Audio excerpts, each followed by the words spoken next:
حیثیت leader of the opposition بھی کہ اسرائیل نے جو حملہ کیا ہے ایران پہ یہ ایک دہشت گردی ہے اور ہم لوگ اس کو کنڈیم کرتے ہیں اسٹرانگر ورڈز میں. اور ہماری ڈیمانڈ تھی ریزولوشن میں بھی، جوائنٹ ریزولوشن تھی کہ امیجیٹ OIC کی کانفرنس اور جتنے اسلامی ملک ہیں وہ متحد ہو کے اس کی مزاحمت کریں اور آگے سے بڑھیں. نمبر 1. نمبر 2 جو امپورٹنٹ چیز ہے بلانا چاہیے، امیجیٹ بلانا چاہیے اور ایران کے ساتھ سارے مسلمان ممالک شانہ بشانہ کھڑے ہوں اس ان کے ضرورت کی گھڑی میں. دوسری اہم چیز یہ ہے، میں بتانا چاہتا ہوں کہ آج بجٹ کی سپیچ ہوئی اور بدقسمتی سے خوف تھا میرا خیال ہے حکومت پہ، اس کا مجھے سمجھ نہیں آتی کہ کس چیز کا خوف تھا، پر جتنے سسٹم تھے ساؤنڈ سسٹم اسمبلی کے اندر وہ سارے کے سارے blocked. Wi fi system assembly کا میری سپیچ کے دورانیے کے لیے بلاکڈ. جمعے کی نماز ہوئی، اس سے پہلے بھی میں نے اسپیکر کو آگاہ کیا، اسپیکر نے ایکشن نہیں لیا. جمعے کی نماز کے بعد ہمارے چیف ویپ صاحب گئے اور اسپیکر نے کمٹ کیا کہ جی میں یہ کھلواتا ہوں، نہیں ہونا چاہیے، گو کہ سینٹ کی ٹرانسمیشن جا رہی تھی. پھر بھی انہوں نے نہیں کیا، صرف میرا خیال ہے آخری گھنٹہ یا آدھا گھنٹہ انہوں نے کیا.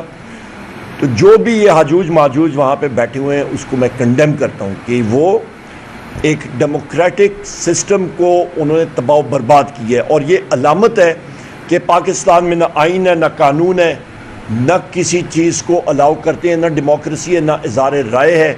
اور جب یہ چیزیں نہیں ہوتی ہے تو ملک میں کیا ترقی ہونی ہے اور کیا انویسٹمنٹ آنی.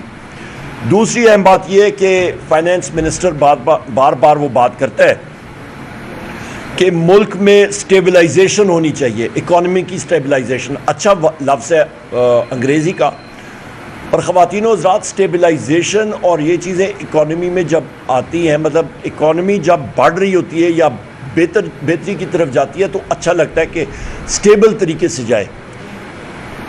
پر جس وقت یہ کہتے ہیں جی کہ ہم لوگ گروتھ بھی نہیں الاؤ کریں گے، اور اس کا مطلب یہ ہے کہ سب سے زیادہ سٹیبلٹی یا سٹیبلائزیشن تو پھر آپ کے قبرستان میں ہوتی ہے.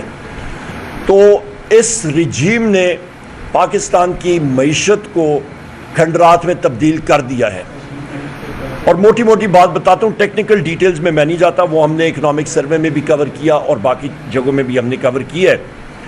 سب سے اہم بات یہ ہے کہ آپ کا اس وقت جو غربت کی لکیر سے نیچے لوگ چلے گئے وہ تقریباً آپ کے 12 کروڑ لوگوں کے قریب، اور تقریباً آپ کا 45% پاپولیشن غربت کی نیچے چلی گئی ہے. آپ کے بے روزگاری کی شرح آپ کی 22% سے زیادہ ہی ہے، اور تقریباً 2 کروڑ لوگ اس وقت بے روزگار ہیں. اور اس میں یا آپ یوتھ دیکھیں، نوجوان 15 سے 22 سال کے لوگ، تو تقریباً وہ 62 لاکھ لوگ ہیں وہ بے روزگار ہیں، اور اس کی شرح 29% بنتی ہے بے روزگاری کی. یہ حالات ہیں.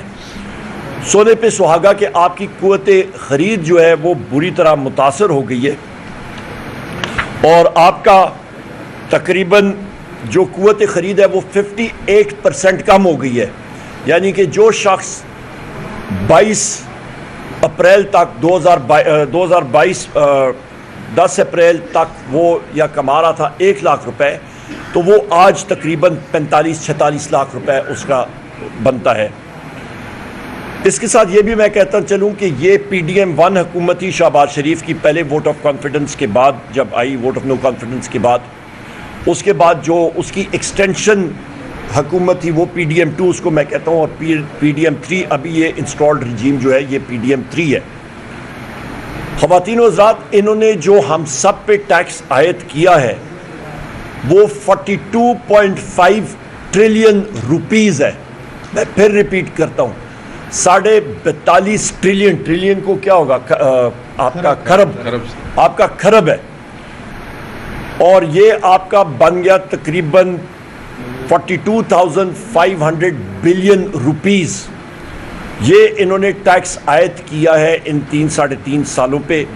انڈائریکٹ ٹیکس ہے، اور یہ PDL کے علاوہ میں فگر بتا رہا ہوں. اور اس پہ ڈائریکٹ ٹیکسیشن میں سیلریڈ جو لوگ ہیں ہمارے محنت کش جو ملازم پیشہ ہیں، ان کی تنخواہوں پہ انہوں نے ڈائریکٹ ٹیکس کیا، باقی جگہوں پہ نہیں کیا.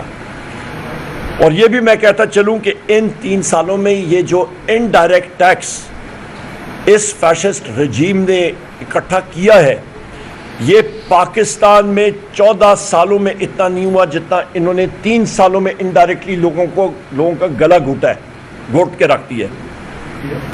یہی وجہ ہے کہ اس وقت کاروبار بند ہے۔